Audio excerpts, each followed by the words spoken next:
tengo como una un fuerte compromiso, digamos, con pensar la justicia social, con pensar, digamos, la mirada de la patria se construye con el otro, de pensar, digamos, también desde lo que Jesús hubiese pensado que se podría hacer en este mundo, de esto de anunciar la buena noticia, pero también denunciar lo injusto. Y nada, y de ahí me fui implicando desde otros lados, ¿no? También desde la docencia. Hola, ¿qué tal? Bienvenidos a un nuevo episodio de Charlas Militantes, este segmento inaugurado en Mundo Peronista que tiene como objetivo hablar con amigos, con compañeros, sobre lo que es la vida, la política, la militancia, la trayectoria de cada uno. Y en este caso tengo el agrado de presentar a mi amiga Cintia Ortega Portal, con quien tenemos muchos temas para hablar. Así que, bueno, bienvenida Cintia, hola, ¿cómo estás? Hola Facu, un gusto encontrarnos de vuelta. Como vos decís, qué bueno inaugurar estos espacios de diálogo y sobre todo en estos tiempos, ¿no?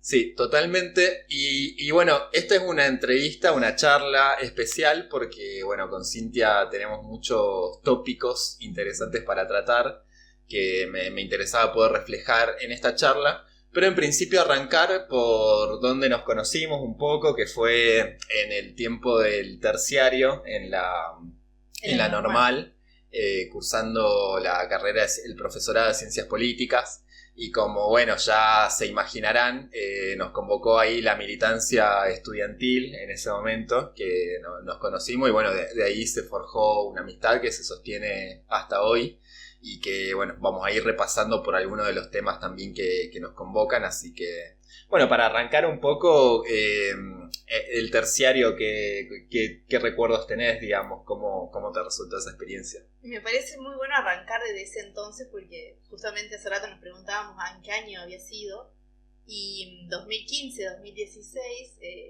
post elecciones y que ganan Mauricio Macri. Sí. Yo me acuerdo que en ese momento estaba terminando de estudiar la carrera de Ciencias de la Comunicación porque también soy comunicadora, pero tenía como también otras inquietudes, ¿no? Entonces empecé a militar en un espacio, en ese momento en Patria Grande, y me inclinaba mucho a la política y la docencia. Entonces decidí estudiar Ciencias Políticas y como vos decís, nos fuimos encontrando, ¿no? Sí. Esto que vos decís, la militancia, yo aprendí a reconocerme militante también, en esos diálogos con compañeros, compañeras. Me acuerdo que en ese momento vos me habías compartido una interpretación de lo que era la militancia, de un autor que no me acuerdo en este momento. Seguramente Ernesto Jaurecha. Sí, que vos dijiste que me lo pasaste porque yo te decía que en ese momento soy católica, me considero cristiana, y en ese momento yo te decía, mira, yo soy más católica que militante, y vos me decías, militante es aquel que se preocupa por el otro. Y yo dije, bueno, es verdad. Sí. Entonces también ahí como que fui entendiéndome una católica que también podía implicarse de otro ámbito más político. Ya desde mi propia experiencia tenía como este lado de implicarme en lo social, porque vas a hacer una presentación, la vamos a ir haciendo en el camino, pero bueno, sí. Yo desde muy joven, digamos, a los 18 años, empecé un movimiento que se llama Palestra, que tiene como fin, digamos, fortalecer a la dirigencia y el liderazgo en los jóvenes desde una mirada católica, y me parecía como muy importante también entender el cristianismo vinculado a lo político y vinculado como a una transformación social. Y esa participación en el terciario, donde éramos varios compañeros y compañeras, cada uno de distintos espacios, vos de la DESCA en su momento, después teníamos compañeros de la CCC, compañeras más de la rama feminista, de Patria Grande, y yo que era una católica, sin un espacio político en particular, nos congregamos justamente para ver cuáles eran esas necesidades que venían aconteciendo a los compañeros del terciario, que el terciario tiene un mundo muy lindo, porque son muchos compañeros laburantes, padres, sí. Madres, personas que ejercen tareas del cuidado, y observamos que también tenían como una necesidad inclusive hasta de pensar en si comían o no, o si a ese horario de la noche habían logrado tomarse una taza de té. Y nos empezamos a congregar en armar un merendero, sí. En empezar a pensar un centro de estudiantes, y nos armamos como Avanti. Sí. Sí. Y bueno, y en Avanti nos empezamos a encontrar. Avanti había sido como una primera experiencia de militancia estudiantil, pero una militancia estudiantil que luego creo que fue como forjando diversos caminos. Bueno, tal cual como decías, eso fue una experiencia novedosa también en el ámbito del terciario, porque justamente lo que veíamos es que faltaba como esa pata de organización, digamos, porque justamente la realidad de los estudiantes que nos encontramos ahí con los compañeros es que, atravesados todos por el tema del trabajo y demás, no había mucho margen como para pensar en otras cosas que ir, cursar y bueno, volverse a su casa. Entonces ahí el detectar todas esas necesidades también y como decías, un grupo bastante heterogéneo, pero eso le daba una riqueza interesante porque éramos compañeros que veníamos de distintas trayectorias y nos encontramos ahí a la hora de querer organizar algo. Sí, y solo hay para sumar que justamente habíamos pensado en armar como unas guarderías. Claro, y había guardería, muchos sí. padres y madres que iban con los niños. Y de hecho muchos docentes queridos que en ese momento, lo voy a recordar a Martín Arancilla, Martín porque Arancilla, un es saludo. un docente que queremos mucho, que él era como un propulsor, un acompañante de estas instancias que nosotros teníamos, pero sobre todo digo, también pensar en cómo en el ámbito de la educación y en el terciario también cómo convive esta experiencia de ser un estudiante madre o padre, y a nosotros nos interesaba que haya un espacio que pueda acompañarse, que pueda acompañar a los pibes en esa trayectoria educativa. Sí. Bueno, entonces eso fueron un poco los comienzos y de ahí nos fuimos encontrando en otros temas que lo mencionabas recién, el cristianismo puntualmente, que creo que es, al menos de cuando te decía de poder entrevistarte o hacer esta charla, era un tema que me interesaba mucho desarrollar porque, bueno, ya comentaste que ahí un poco inició tu compromiso social, digamos, ¿no? Con el movimiento palestrista. Sí. Bueno, quisiera que me comentes de esos inicios, digamos. Wow. Bueno, yo le compartí a Facundo que justamente cuando uno piensa a veces en una persona católica, en una persona creyente, porque parece que al día de hoy tenemos que hablar de eso, ¿no? O sea, hay mucha gente que es creyente, inclusive evangelista, pero tiene mucha mirada de conciencia social, aunque se critique eso, pero me parece que en estos tiempos donde están saliendo tantas avanzadas de derecha y demás, quedarnos con miradas sesgadas por ahí sigue obstaculizando otras miradas para pensar por qué no sucede lo que nos sucede hoy, ¿no? Y yo empiezo muy joven, como te decía, en palestra, y bueno, mi compromiso social ahí tiene que ver con entender, digamos, a las juventudes como actores protagonistas de cambios, iniciando por su vida, digamos, y que justamente desde el espacio de la iglesia eso se fortalecía. Nosotros tenemos una mística que es paulina y es justamente de un fuerte compromiso y rol de liderazgo, digamos, en lo que fue el catolicismo para que se instaure como catolicismo en la historia. Pero también eso va haciendo que cada compañero, cada estudiante, cada joven que ha participado, digo estudiante porque soy docente a cada rato, sí.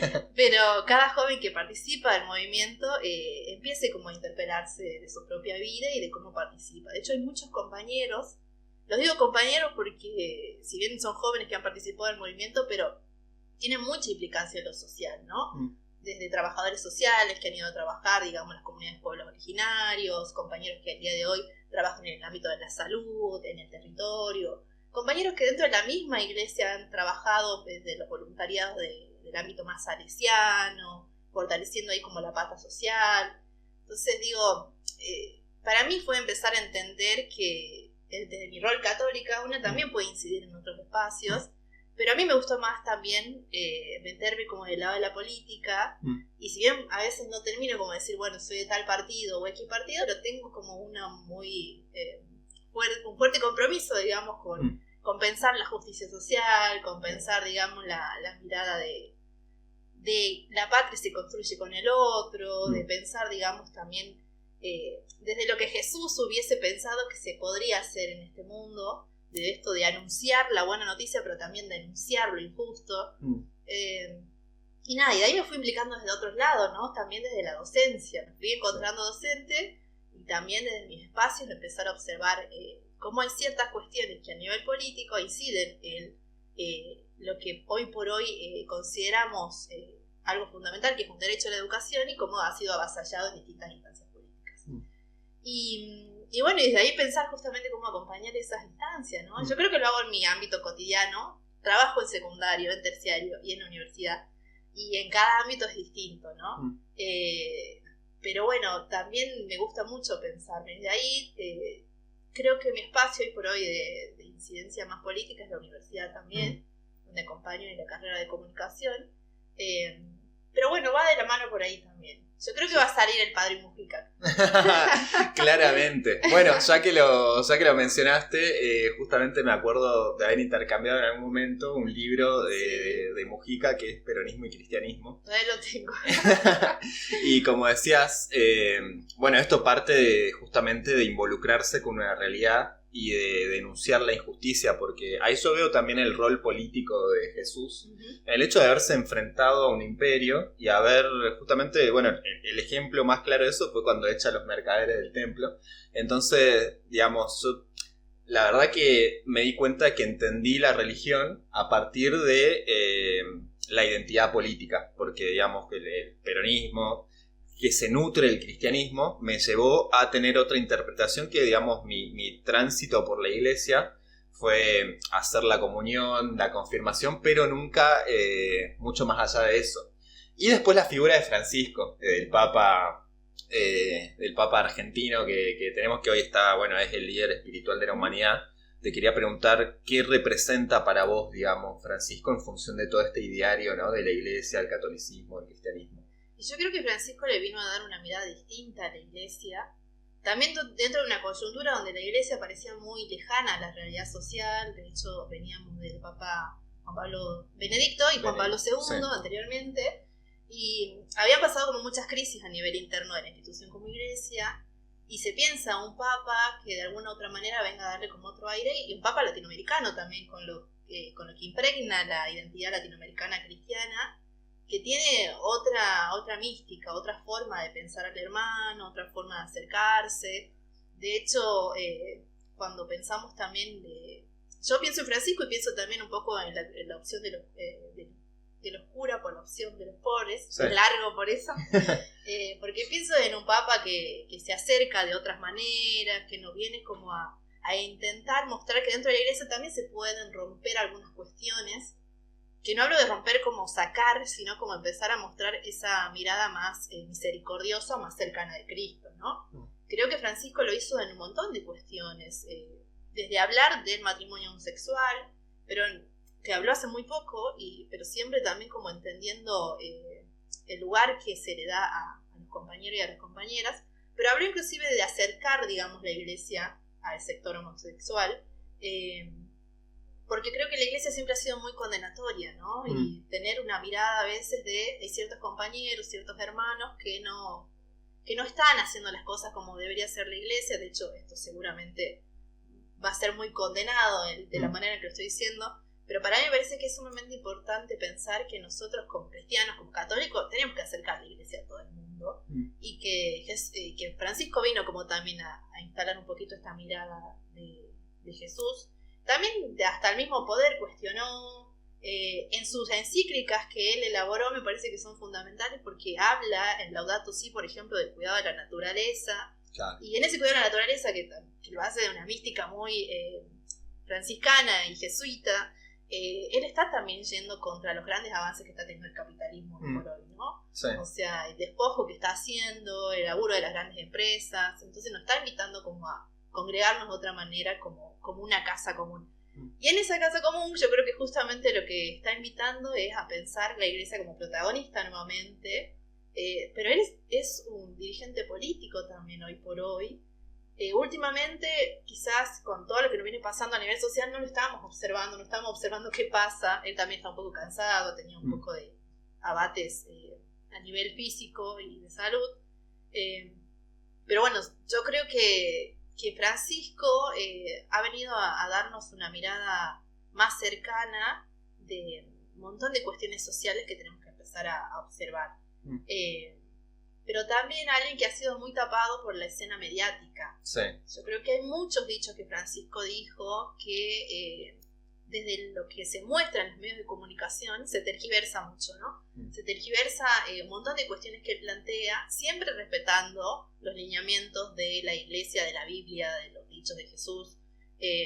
Inclusive él hasta ha llegado a hablar, digamos, de cuestiones vinculadas a no condenar a aquellas personas que hayan abortado y demás, inclusive permitiendo algo que esto no se permitía anteriormente, que los sacerdotes puedan conceder el sacramento de la reconciliación, que es la confesión, ¿no? Y él le invitaba a eso, también a decir, pero también es posible pensar en que la iglesia tiene que acercarse a todos los hermanos y las hermanas. Y eso es sumamente católico y es sumamente desde la mirada de Jesús, ¿no? Porque sí. Jesús se acercó a la prostituta, se acercó al leproso, se acercó al que engañaba. Entonces me parece que también yo creo que nos ha invitado a la juventud de Francisco. Francisco nos ha invitado a las juventudes que en los últimos años yo creo que nadie les hablaba a las juventudes y los ha invitado como a mirar la escena de otra manera. De hecho, para nada ha sido algo tan pensado que se haya hecho uno de los encuentros de las juventudes. En Brasil se hizo, no me acuerdo en qué año, y el otro se hizo en Panamá. O sea, en el transcurso de estos años que está Francisco, que son bastantes, se hicieron 2 encuentros de las juventudes acá en Latinoamérica. Y en todos invitándonos a salir y a hacer lío, ¿no? Esa es una grande frase. Sí. Y yo creo que eso nos ha invitado también a... Por eso hablo de las juventudes, porque yo siento que es como un papa que le habla más al sector juvenil, porque quizás el sector adulto ya tiene como otra mirada de las cosas. Sin embargo, se ha visto interpelado por él. Pero bueno, somos de alguna manera aquellas juventudes que empezamos como a observar ciertas cuestiones que no están piolas en el mundo o en nuestro aspecto más, o en nuestro ámbito más cercano, como es Argentina, Salta, que queremos hacer las cosas de otra manera. Así como algo así. Bueno, la verdad que hiciste una caracterización genial de Francisco, porque a mí también me rompió esquemas, digamos, ¿viste? De los preconceptos que uno tenía. De hecho, en su momento me generó la duda porque había leído como cosas que supuestamente lo condenaban. Después me di cuenta de dónde venían esas críticas, sí. Y claramente se nota que tiene una oposición interna dentro de la iglesia, porque justamente lo que decías con todos sus mensajes, sus encíclicas, está denunciando al poder también. Claro, sí. Entonces eso me parece que, bueno, es muy necesario en este tiempo donde también hay como, si se quiere, una crisis a nivel espiritual de la humanidad, ¿no? Más allá de lo que vemos en el cotidiano, hay algo interno que está roto, ¿no? Sí, y hay también algo para decir. También se lo ha condenado mucho Francisco por su vinculación con la dictadura, la última dictadura que tuvimos en Argentina. Pero hay algo ahí que no se esclarece, ¿no? Todavía. Entonces me parece que también ahí yo creo que entiendo un poco al sector militante de distintos partidos políticos que siguen teniendo como una mirada negativa con Francisco. Porque creo que ahí sucede algo que yo todavía no lo entiendo, digamos, pero como se lo condena por una vinculación con la dictadura. Pero me parece que también hay que ver del otro lado, ¿no? La falta de referencias a nivel mundial, la falta de referencias de otros líderes que nos vengan a plantear una mirada como fuera de este capitalismo tan perverso. Y yo creo que hay que salir a veces de ciertas miradas progres que tenemos, que no nos permiten como acercarnos más a aquellos referentes que nos podrían decir otras cosas, ¿no? Yo creo que hoy por hoy lo que estamos teniendo es una crisis de legitimidad de referencias, digamos. Tal cual. No tenemos como referente hoy por hoy ni en el peronismo, ni en distintos espacios. Hablo de por ahí mi cercanía más con el peronismo, ¿no? Entonces me parece que también va de ese lado. O sea, ¿qué estamos mirando como mensajes o como formas de pensarnos hoy desde aquellas dirigencias? De hecho, en diálogos hasta inclusive con docentes universitarios he tenido algunos intercambios de algunos mensajes que ha dicho el Papa Francisco, y también me llamó la atención que han tenido como cierta adherencia o empezar a mirarlo de otra manera. Entonces, sí. Yo creo que sí es posible como repensar ese lugar. Pero bueno, hoy estamos hablando como de un ámbito específico que es justamente el catolicismo, la Iglesia Católica, qué lugar hoy por hoy también tenemos como cristianos, pero hoy también qué lugar tenemos hoy como una posible comunidad de encuentro, más allá de... Porque yo creo que lo que nos viene a congregar en este diálogo es esa heterogeneidad con la que nos hemos encontrado en el terciario, ¿no? Sí. Entonces yo creo que sí es posible pensar en que nos congreguemos en distintos espacios para pensar en una posible construcción de otra cosa, más allá de los avances de la derecha, más allá de miradas sesgadas, y que inclusive dentro de la misma derecha no hablo de la derecha como partido político, sino de gente que por ahí adhiere a cierto lineamiento de la derecha, hay gente que sí piensa que la educación es necesaria, que la salud es necesaria, que hay ciertos derechos que no pueden ser rebatidos, que no podemos volver a la dictadura militar, que no podemos encontrarnos con genocidas. Entonces, yo digo que hay que empezar como a mirar realmente lo que pasa en la realidad. De hecho, dentro del cristianismo solemos decirlo, ¿no? Con una mirada en el cielo, pero con los pies en la tierra, digamos. Eso me parece como eso fundamental también. Sí. Sí, ahí me hiciste acordar a Angelelli, que lo hablábamos también, que decía con un oído en el Evangelio, y claro, un oído en el pueblo y el otro en el Evangelio. Sí. Entonces ahí está claro del mensaje de compromiso social. Y mencionabas recién la universidad, que creo que es un ámbito donde estás desarrollando muchas cosas, desde la comunicación, que tiene que ver con tu formación, digamos. Bueno, me gustaría que comentes un poco de eso. ¿Por qué elegiste la carrera de comunicación y dónde te llevó hoy, digamos? Uy, qué tema. Yo creo que primero hay que partir de la universidad como esta casa de estudios, como un espacio de formación que mucho tiempo no fue accesible para todos, y que yo siempre voy a decir que gracias a una implementación de políticas públicas que se dieron justamente con el kirchnerismo, muchas personas, muchos jóvenes pudimos ingresar a la universidad proveniendo de sectores populares, ¿no? De hecho, hay muchos compañeros y compañeras, mis viejos eran laburantes, digamos, mi vieja siguió laburando hasta hace muy poco antes de jubilarse, pero que somos primera generación de estudiantes y de hijos universitarios.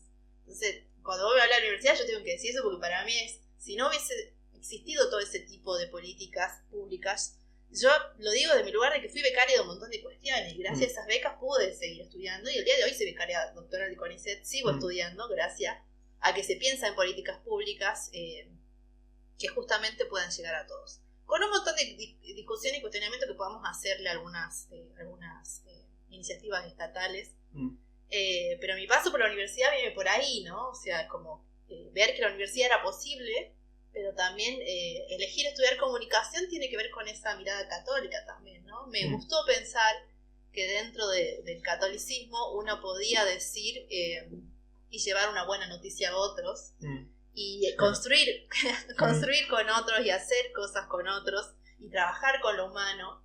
Y de hecho yo me fui encontrando en la carrera y en algunas materias que tenían que ver eso, ¿no? Con la comunicación popular, con la comunicación alternativa, con la comunicación comunitaria. Yo sentí que mi formación estaba vinculada justamente a pensar en ese encuentro con otros y en hacer comunidad.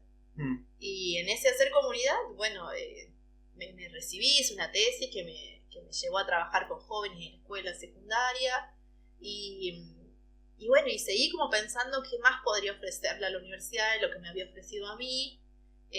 También desde un lugar de egresada, donde muchas veces uno siente que la universidad no te da bolilla, pero quería ser insistente con la universidad, porque también hay que criticarla y hay que reclamarle.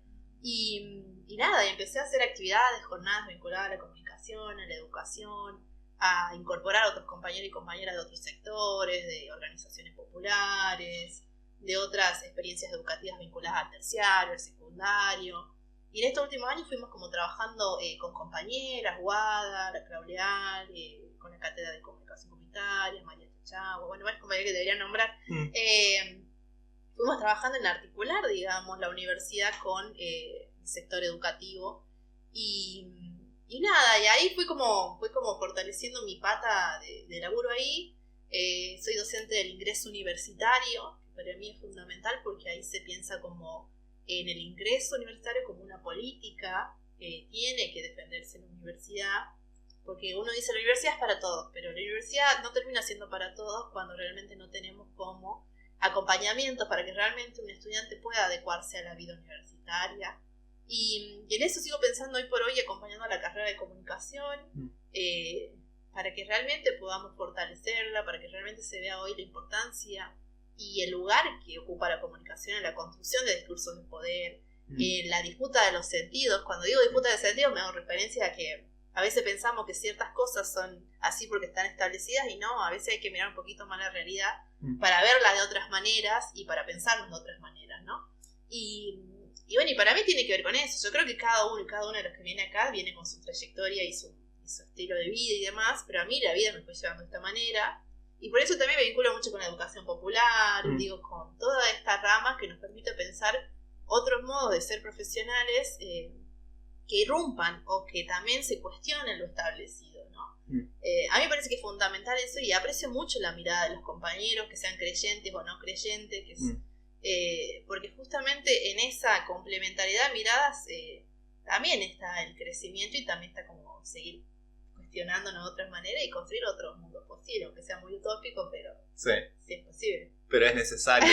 Y en función de esto último que decías, me vino a la mente Freire, que también es otro gran punto de encuentro que nos ha llevado a charlar y a comprender conceptos que a mí me resultan hermosos, digamos, aún hoy, y aplicables justamente para lo que es el ámbito de la militancia. Bueno, te quería preguntar particularmente por qué es lo que te quedó, digamos, de Freire, hablando justamente de la educación popular, ¿no? Bueno, qué interesante. Bueno, o sea, se me vienen como muchas cuestiones a la cabeza, pero una de las iniciales yo creo que tiene que ver con que Freire ha sido alguien muy cuestionado y de hecho callado durante el tiempo de dictaduras que hubo en Latinoamérica. De hecho fue exiliado. Freire era un educador que justamente inicia en Brasil pensando digamos en cómo acompañar la falta de alfabetización que tenía el pueblo brasileño, ¿no? En una primera instancia él tiene una mirada un poco más determinista como más cerrada, hay que educar al que no sabe. Pero él después, cuando empieza a ingresar a las favelas, en distintos espacios, se da cuenta que no es solo educar al que no sabe, sino también es cómo desde la lectura y escritura la persona puede como empezar a observar otras cosas de su realidad. Entonces, a partir de la lectura como modo de comprender la vida y la escritura como modo también de escribir lo que se piensa, se puede cambiar un régimen establecido. Entonces, Freire, en el ámbito educativo particularmente, pero que nos permite pensarnos en las ciencias sociales, otorga mucho esto del pensamiento crítico y de no solo cuestionar por cuestionar lo establecido, sino también para que la persona se pueda reconocer como parte de un mundo y como parte de una sociedad y que también pueda darse cuenta que tiene ciertos derechos, como tiene ciertas obligaciones, pero dentro de esos derechos hay derechos que no se le cumplen, ¿no? Y fíjate que Freire no llevó, digamos, como otras miradas un poco más de izquierda a la lucha o a una rebeldía, sino que llevó una rebeldía de pensamiento, digamos. Y a mí eso me interpela mucho porque también en la carrera de comunicación, de hecho la ciencia de la comunicación a nivel latinoamericano nacen con una impronta de Freire y de otros autores vinculados a la comunicación para la liberación y demás. Pero a mí me interpela porque justamente nos viene a brindar como otra mirada de lo que es la educación. La educación no solamente para aprender e incorporar contenidos, sino la educación también como una herramienta para interpelarse, para empezar a pensar de qué otras maneras yo puedo aprender ciertas cosas y para sentirme invitado a otras maneras de ver la vida también. Y en eso, bueno, no digo que es posible, a veces hablamos de Freire como si estamos haciendo cambios, si se puede transformar, pero si uno se pone a pensar, hoy la mayoría de las personas que trabajamos en docencia trabajamos en ámbitos escolarizados sumamente con reglas y normas, y a veces no podés ya decir a los chicos, ya vamos a tomar las aulas y demás, porque tampoco el pensamiento es Freire, pero digo, también nos tenemos que limitar a ciertas cuestiones de la gramática institucional, es decir, la forma institucional que tienen los establecimientos.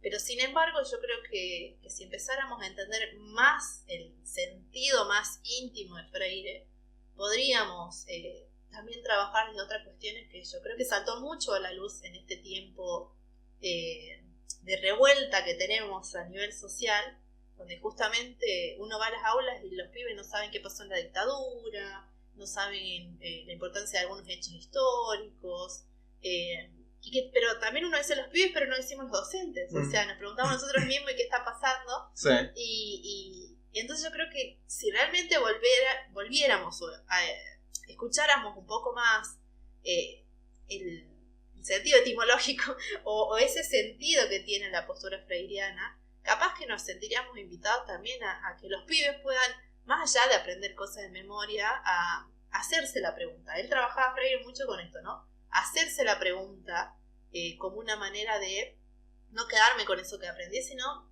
¿qué hay más allá de eso que está sucediendo? Justo lo que decías del sistema educativo es algo como que me parece que es un tema central. Mencionabas a las juventudes, que como que se pone el foco y se culpabiliza, digamos, a los pibes de situaciones que tienen que ver con un tema más estructural. De hecho, bueno, nosotros en ese tiempo del terciario siempre nos cuestionábamos lo que era la formación docente, qué perspectiva se le estaba dando. Y pensar hoy el sistema educativo también en las cosas que hacen falta modificar, ¿no? Porque ahí siento que hay como un proceso de una sociedad que va cambiando y modificándose en muchos sentidos, entonces por ahí las instituciones quedan atrasadas, digamos, a esos cambios.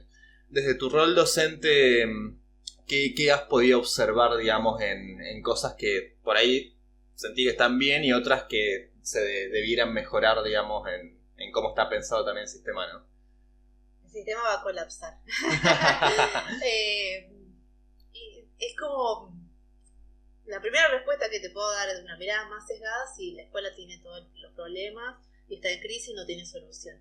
Pero no creo en ese tipo de respuestas, porque creo que algo que muchos especialistas vienen demostrando, pero la realidad misma te lo viene demostrando, es que la escuela se ha conformado, se ha constituido como un espacio grande de refugio para los pibes, ¿no? Los pibes y las pibas, digo, los niños, las niñas, los jóvenes. Digo, en la escuela hay comunidad, en la escuela pasan un montón de cosas. De hecho, en la escuela se da de comer, en la escuela hay jornadas extendidas, en la escuela pasan situaciones de abusos, en la escuela pasan situaciones de construcción de vínculos, pasan enojos, se construyen las grandes amistades inclusive que tenemos a lo largo de la vida. Entonces, la puedo ubicar desde un lugar institucional meramente y parte del Estado, pero me parece que dentro también de esa mirada también quiero pensar en una escuela como un mundo de posibilidades. No con esto cargarla de las responsabilidades, ¿no? Porque ahí está esta frase de la escuela, reflejo de lo que pasa en la sociedad, y con eso es como que la escuela tiene que hacerse cargo de todo lo que pasa. Y el docente no es un psicólogo, y el docente cumple una función que es enseñar, pero se ve atravesado por todo lo demás. Entonces, creo que para esto deberíamos tener como un gran debate, y para eso se arman foros y se arman congresos y demás para dialogar de estas realidades. Pero creo que hay que escuchar más a los docentes que día a día transitan la escuela. Porque a veces quienes investigamos en el ámbito, yo investigo en el ámbito educativo y comunicativo, a veces hablamos más de lo que nosotros pensamos, de lo que teorizamos sobre la escuela, más de lo que nos dicen los docentes y los pibes de la escuela. Entonces me parece que una de las claves quizás pueda tener que ver con eso, ¿no? Cómo empezamos a mirar de otras maneras estas problemáticas y nada, también volviendo a este foco que vos decías, se culpabiliza a los estudiantes de lo que sucede y a veces no desde la mirada adulta, y yo creo que todos tenemos que hacernos cargo de que estamos inmersos en un mundo digitalizado, en una cultura mediatizada, donde hoy por hoy vos no le podés decir al pibe que no usa el celular cuando vos le estás mostrando que vos estás usando el celular. Claro.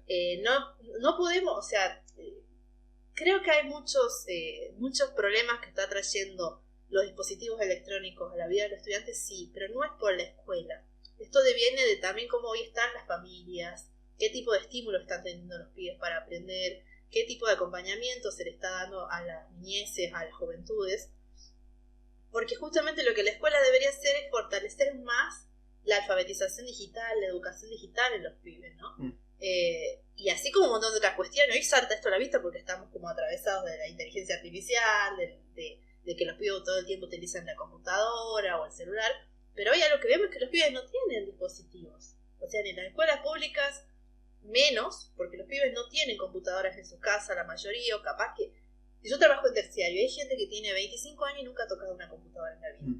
Entonces, digo, la escuela debería acercar a ese mundo tecnologizado a sus estudiantes. Entonces, hoy por hoy decir que no se utilice me parece que es totalmente sesgado, Y me parece que tienen que haber más políticas públicas para que acompañen en ese sentido, ¿no? Conectar igualdad con todas las críticas que le podemos dar fue un golazo porque pensó la inclusión de tecnologías como una política pública en un mundo digitalizado.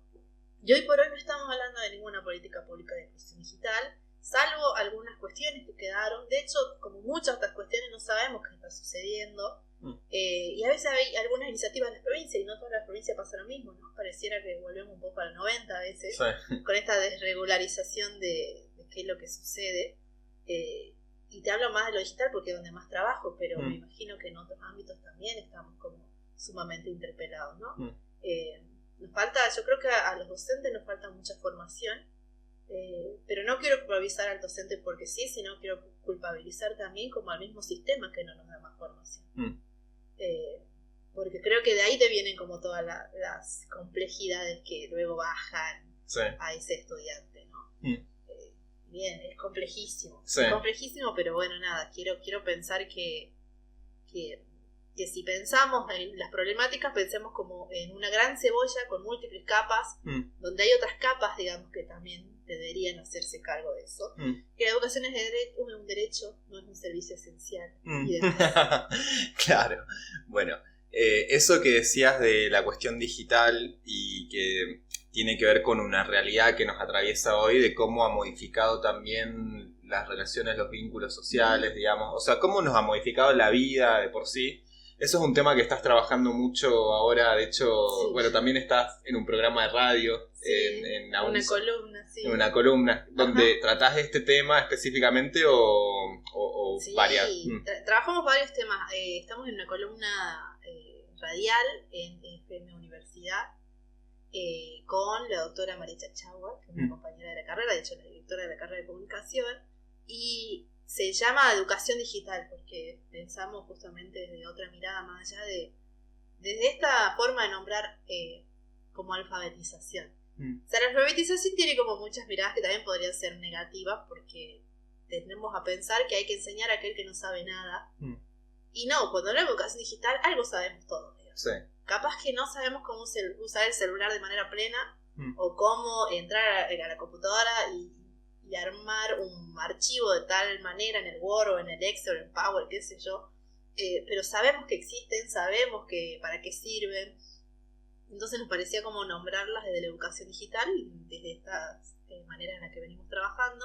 Y sí, dialogamos un montón de cuestiones, hemos hablado del uso del celular, hemos hablado justamente, ahora vamos a hablar en la semana que viene sobre cómo las tecnologías pueden fortalecer la formación profesional de los estudiantes universitarios. Hemos hablado de la formación docente y la inclusión de tecnologías, de programación y robótica también hemos hablado, vinculado también a estas formas en las que el pensamiento computacional puede fortalecer la posibilidad de otro tipo de habilidades o capacidades en nuestros estudiantes.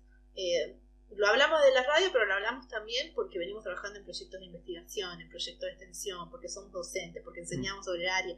Entonces, nos parece como importante pensar como en que no termina tu tarea en un solo espacio, sino que tiene que multiplicarse y llegar como a otros ámbitos donde realmente es necesario el laburo, ¿no? Bueno, la verdad que me dejaste pensando muchas cosas que por ahí, bueno, no sé si nos va a dar el tiempo para profundizar. Pero un tema que está muy en boga hoy es la cuestión de la inteligencia artificial, ¿no? Si es que nos va a venir a reemplazar o si va a ser una herramienta que potencie, como decías, ya lo que se está haciendo, porque de alguna manera me parece que la cuestión con la tecnología es esto, o es el futuro distópico donde nos terminan dominando las máquinas, o la ponemos al servicio del ser humano para mejorar el desarrollo de todas las cosas, ¿no? ¿Cómo lo ves desde el ámbito educativo? ¿Y qué pensás vos? Y mirá, yo pienso que, como todo, depende de quién lo direccione, porque, bueno, en esto me remito mucho a Perón, donde dice, la economía o la dirige el Estado o la dirige el mercado, y eso lo traslado a muchos aspectos. Entonces digo, bueno, esto es la inteligencia artificial. El mercado, estoy convencido que lo que va a hacer es reducir los puestos laborales, pero porque ya prescinde del ser humano, digamos. Es más, ahora somos una cantidad enorme que ya somos una molestia para este núcleo de poder. Pero sí veo las potencialidades que pueda tener en función de cómo utilizar estas herramientas, como decías, el mismo celular. No puede estar negado en el ámbito educativo, siendo que es una computadora que está a disposición para acceder a un montón de contenidos, nada más que creo que no estamos, no sé si educados sería la palabra, en darle un buen uso a eso, porque termina siendo un dispositivo donde también, y acá lo relaciono con la comunicación, nos bajan una línea permanentemente, entonces todos los ámbitos que transitamos están atravesados por un discurso que ya llega de manera personalizada a cada uno. Eso me resulta muy loco, digamos, porque creo que la inteligencia artificial también es como un gran núcleo donde nos están estudiando todavía mucho más para saber cómo dominarnos mejor. Ahora yo digo, es una herramienta, o sea, depende de qué uso se le da en definitiva. Totalmente. Cuando hablamos de inteligencia artificial, estamos hablando de una tecnología que se potenció, ¿no? Porque de tecnologías también yo creo que hay como muchas confusiones, o la gente piensa que la tecnología es una computadora, un celular. La tecnología es un lápiz, la tecnología es un cuaderno, la tecnología es esta silla donde estamos sentados, porque surge a partir de una necesidad humana y de ahí se crea para un determinado fin. Entonces, cuando hablamos de tecnologías, hablamos de cómo esas invenciones han ido cambiando y creciendo, y estas discusiones ya vienen de hace mucho tiempo. De hecho hay miradas apocalípticas e integradas, le decimos, en el campo de la comunicación, como esas miradas, digamos, que están a favor y que están en contra, desde que apareció la radio. Claro. Hay gente que no estaba de acuerdo, el cine, la televisión. Con la televisión tenemos muchas investigaciones y muchas tesis donde se dice, no, la televisión viene a romper el vínculo familiar, el lazo, viene a pervertir a nuestros niños, nuestras niñas. Y sin embargo, eso tiene que ver también con la construcción de la familia como una institución social, tiene que ver también con, al final, la tele también no termina siendo un espacio de encuentro nuevo. O sea, las tecnologías no vienen a romperlo a la escuela, no vienen a distorsionarla. Las tecnologías vienen como a mostrarte que la sociedad va cambiando, porque una sociedad en constante movimiento, y que vos como escuelas también tenés que prepararte, ¿no?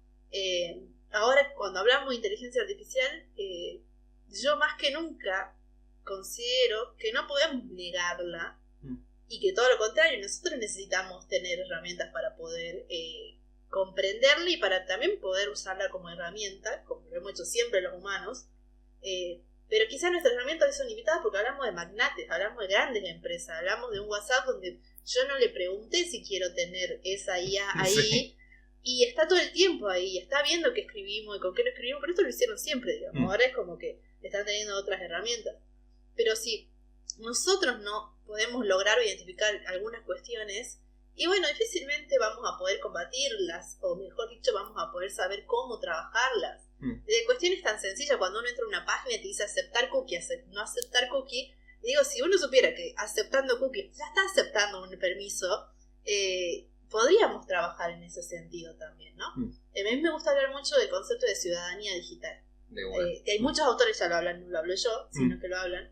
Así como somos ciudadanos y medianamente, porque yo creo que hoy por hoy no sé cómo estamos a nivel ciudadano, pero conocemos los derechos, los deberes, de qué manera movernos y demás, en el ámbito digital también hay que saberlo, ¿no? Y eso es algo que hoy por hoy más que nunca tenemos que incentivar a la formación. Nosotros como profesionales, pero también los estudiantes, también la sociedad en general. Se viene trabajando mucho en distintos espacios, ¿no? Desde la enseñanza del celular, de hecho la universidad tiene un centro de extensión que está trabajando mucho con eso.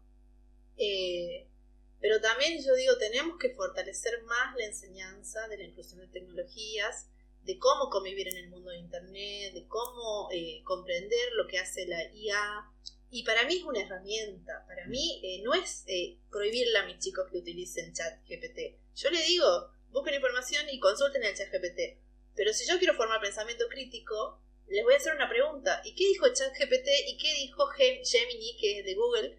¿Y qué dijo la otra IA? Y los pibes se van a dar cuenta que no es lo mismo. Entonces yo estoy trabajando un pensamiento crítico a partir de otro posicionamiento. Entonces me parece que ahí es la apuesta. Como nosotros, como docentes, como personas que medianamente intentamos hacer que los pibes no caigan en ese mundo, podemos cambiarlo, y lo podemos cambiar a medida que nosotros lo sabemos. Si alguien no conoce algo, difícilmente pueda cambiarlo. Claro, tal cual. Bueno, creo que hemos hecho un repaso así somero sobre distintos temas que me interesaban mencionar. Pero bueno, quería profundizar en un concepto que lo mencionabas recién, que es crear comunidad.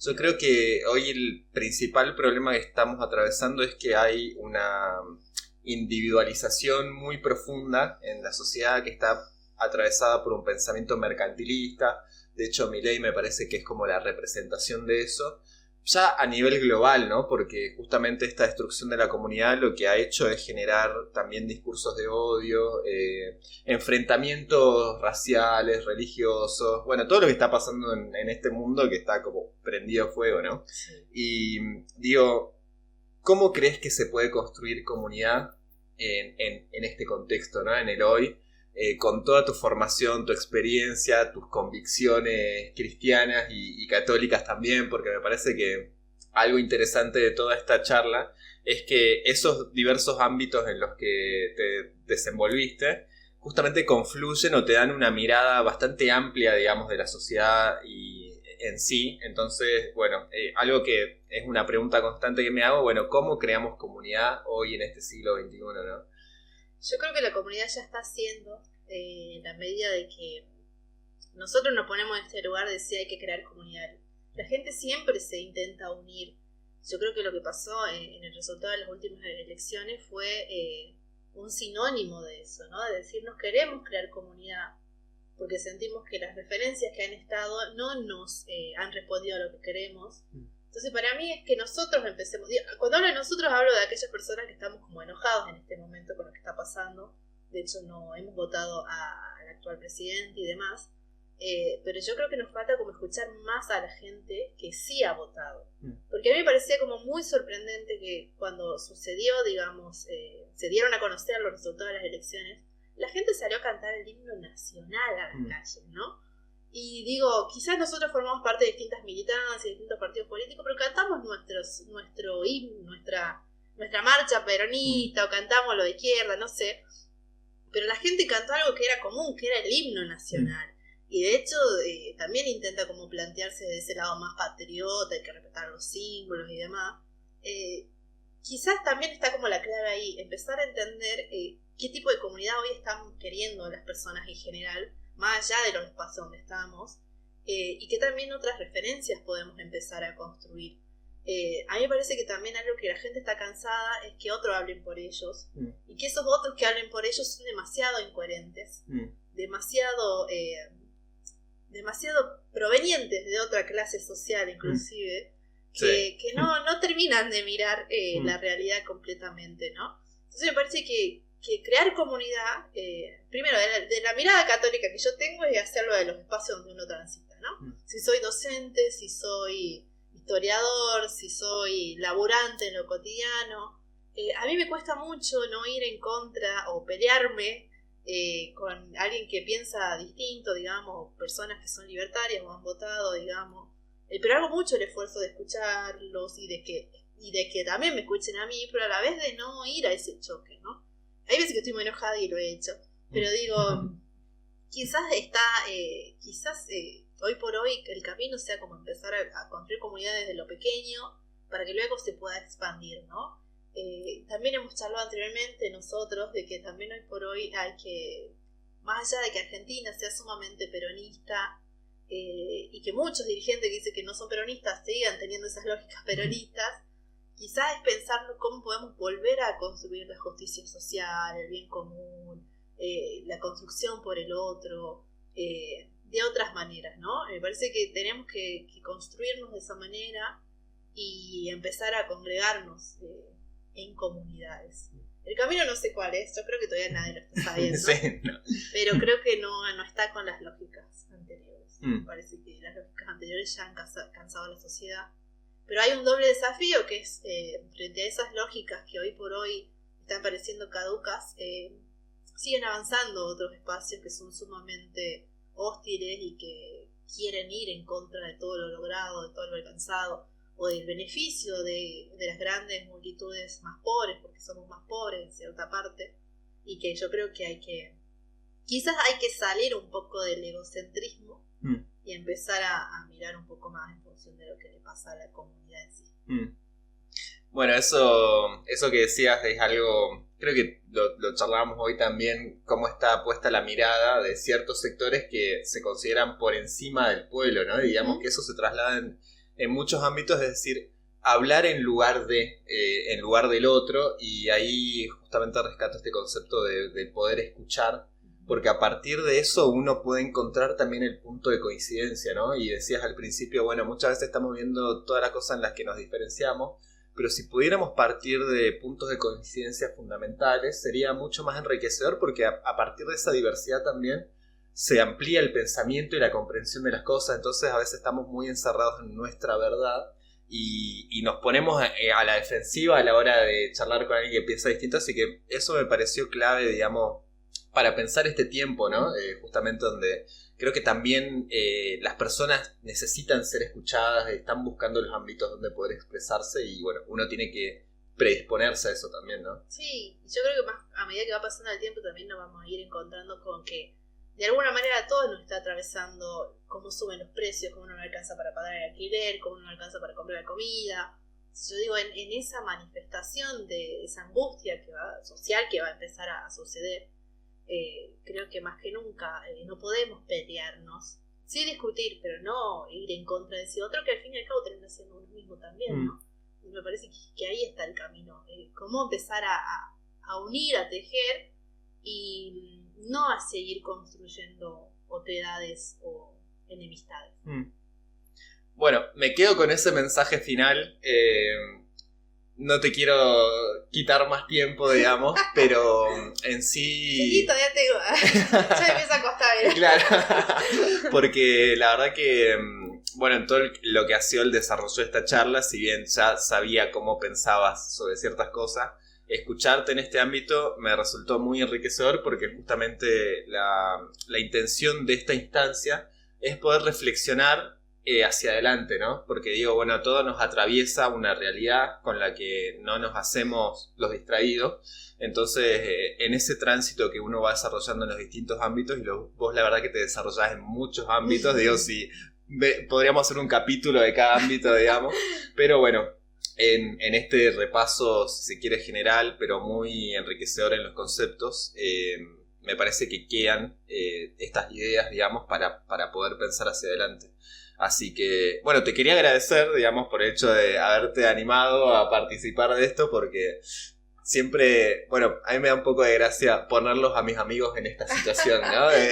Te pongo una cámara, un micrófono y charlamos, pero porque, como siempre digo, yo aprendo mucho, digamos, de los compañeros, de los amigos, y la verdad que tenés una formación súper interesante, digamos, tanto en comunicación como en educación, que creo que son hoy dos ámbitos fundamentales, digamos, para poder pensar también cómo reconstruimos, ¿no? Esta sociedad, digamos, esta comunidad, y sobre todo por la mirada cristiana de las cosas, que ahí, digamos, al menos siempre las charlas que hemos tenido me sirvió para comprender de una manera más profunda, digamos, el cristianismo en sí, que hoy me puedo decir ya como completamente incorporado, digamos, al movimiento, ¿no? Así que, bueno, agradecerte, y alguna cosa que quieras decir como cierre o como disparador de otra entrevista, este es el momento. Te iba a decir viva Perón, pero eso corta